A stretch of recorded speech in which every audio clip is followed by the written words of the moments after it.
What's up, everybody? This is my new ESP LTD ECFR Black Metal. This is a fucking rad guitar, dude. I love this guitar.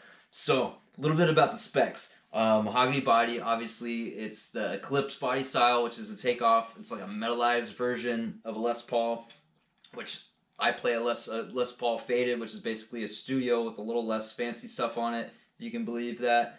This is thinner. This is nice and thin. It's got a great cutaway here. I love the sharp horn. It's got a little cutaway back here to get those upper frets. Really nice upper fret access. 24 frets, you can reach everything just fine. This contour back here is really smooth and really nice. Obviously all satin black finish, which I love. Looks killer. Three-piece mahogany neck. We got a volute on the back, ebony fretboard, 24 stainless steel frets, love it. Lumen lay on the side, these glow in the dark, and it's super rad. We've got a retainer for the Floyd Rose. I love these because when you get these set up right, when you tune with the regular tuners and you lock down your locking nut, it doesn't go out of tune. It stays exactly the same, and that is awesome. That's really nice because you don't have to fiddle with the fine tuners. We've got Grover tuners on here. It's really crazy raised logo. I'm not sure if I like that or not, but it is there, and that's part of it.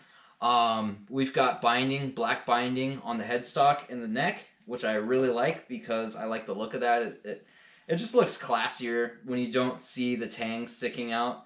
I just think it looks nicer. So that's cool. Single Seymour Duncan blackened Black Winter. My favorite pickup. I love this pickup. I think I like it better than the War Pig. I had a War Pig for a while. And I was like, dude, this is it. But no, I think the Black Winters are it. Single volume push pull to split the pickup. I don't use it, but it's cool they include it for some extra versatility. Get some different tones out of it. Floyd Rose 1000 series, and everything is black. Everything is black except for the frets and the lumen lace. This is a pretty freaking sick guitar. It feels very high quality. It feels like an expensive guitar. I've been playing with this this E2 that's like it's $2,700 at my shop, and this has a similar kind of magic to it. It just feels amazing. I ordered this one online, and it just came in as it is. I didn't pick from a bunch of them or anything. Absolutely love it. I think I mentioned the Makassar ebony fretboard, which was really dark, but I wanted it a little darker, so I put some boiled linseed oil on it and blackened it up a little bit more to match the rest of the black.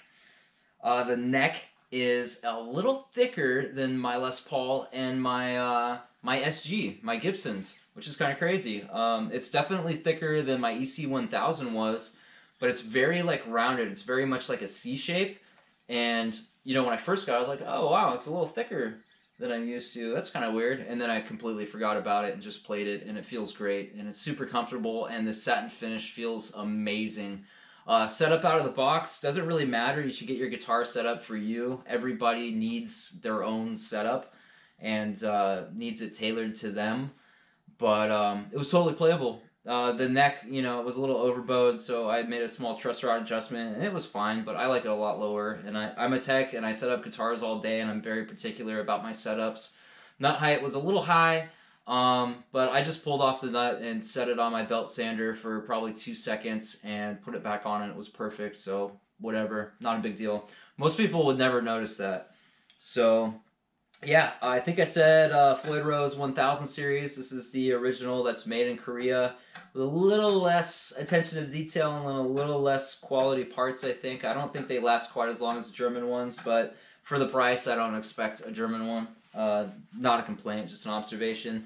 The fit and finish, there was a little bit of fret sprout. Took me literally less than 5 minutes to fix. I just took a diamond file and went over the sides a few times, and it was fixed, and that was it. They were nicely rounded over, and that's no fault to ESP. That happens. Wood shrinks, weather changes. It's super dry this winter here, and it's cold, and everybody's got their heaters on, and I'm sure it was probably, you know, everybody had their heaters on everywhere else this guitar's been since it was made. So not a big deal. The rounding of the fret ends was totally acceptable, totally fine, not an issue. They were totally level. There are two areas that are just slightly high, but even if I had like crazy low shredder action, they wouldn't buzz. So it doesn't matter. Does not matter. What else can I say? The finish is for the price. It's 11 out of 10. It's perfect. There's one tiny piece of dust right here, which you can barely feel, and almost nobody except for me would ever notice. There's one tiny little scratch that was in the wood right here that, again, nobody else would ever notice. You have to look super close. I'm trained to look at guitars and find imperfections when I worked at Taylor. Before I worked there, I never would have noticed it. And you know what? In less than a couple weeks, there's going to be dings and scratches on this thing probably, and it's not going to matter. So I don't even care about that. A couple teeny tiny little things, so what? The fit and finish on this is the level of a high-end Japanese guitar or a high-end American guitar. This is a really well-made guitar. Those two tiny imperfections are completely insignificant. Guitars are mostly handmade. Even when they're made on CNC machines, there is a ton of handwork that goes in. You cannot push a button in some machine and have a guitar pop out. There is a lot of skill and hand craftsmanship that goes into it, no matter what guitar it is. And there are going to be some small imperfections. But these guys at this Indonesian factory, this is an Indonesia guitar, are incredibly skilled and talented, and I am very proud of them. Basically, I am very happy with what they have done with this guitar, because it is exceptional, and this totally... it was, I think, $1,050 is what they retail for. I would totally pay $2,000 for this. It's just an amazing guitar. It's a little under 8 pounds. It's perfectly weighted. It's perfectly made. The finish looks great. Well, maybe for that price, I'd want an original Floyd Rose instead of a Korean one. And I'd want locking tuners. That's my only complaint about this guitar.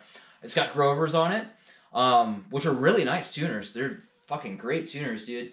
But they're not locking. And what's kind of weird is the Tunematic version of this.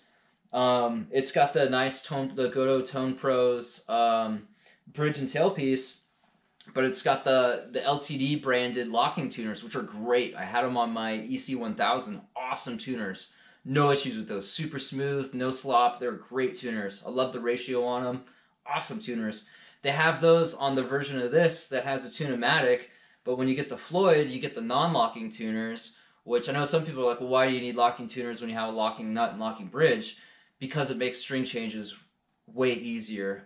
With this retainer, and I don't want to take it off because I love it. It's super functional, and I think all Floyd Rose guitars should have one. It makes it a pain, one, to get the string through, but that's going to be the same with locking tuners. But to get them tightly wound around the thing while they're stuck in here, it's just a total pain. You could stick the ball end through and then clip the string down here and then kind of treat them like they're locking tuners and tighten it as much as you can and lock it in down here and then tighten it up. But there's I don't have any extra strings. There's the winding at the end, and it just looks bad, and I don't want to do that. So I'm gonna replace the tuners with locking tuners. It's just my preference. I change strings all day long at work and do setups and stuff. I don't want to have to deal with it at home. I just want to make it easy. So my one suggestion, and the only one, and it's so minor, is just switch over to the LTD branded tuners. They're great, and I know that they're cheaper than the Grovers. When I worked at Taylor, I was looking at the prices of the tuners that we were paying, and we were paying pretty close to retail for the Goto tuners that we were putting on the higher end models, and then the Taylor branded ones. I don't know who actually made them, but they were like $10-15, I think, maybe $20. They were like a quarter of the price. And I was just amazed at how much more inexpensive the Taylor branded ones were. And they were great tuners. They last for forever and no issues. And the same people probably make the LTD branded ones. I mean, there's only so many companies that make tuners, and they're definitely high quality. So I don't know why they don't save money and put the locking ones on here. Maybe it's a marketing thing, like, oh, it's got Grovers. I don't mind spending extra money on this one over the Tune-O-Matic one. But I don't know, man. I'd be totally happy if they kept the price the same and put the locking tuners on.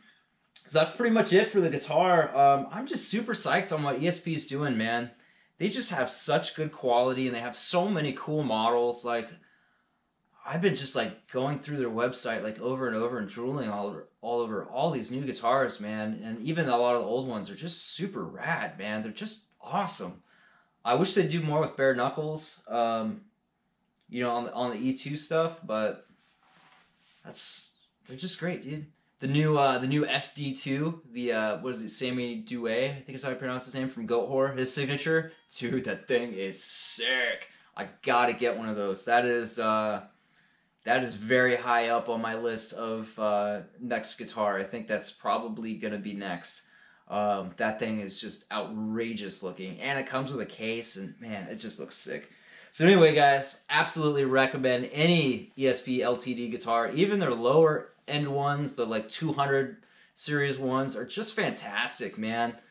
You know, I look at them as they come in. I'm always checking out all these new guitars at the shop I work at, and anything ESP or LTD is just phenomenal. They're just awesome. They don't have many misses. Every factory misses some of them, and they get some duds, but there's not many with the LTDs, and they got a lot of winners, man. They got a lot of really good ones. Not so much for the Jacksons.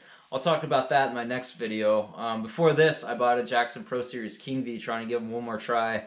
I was very disappointed, man. It was pretty bad.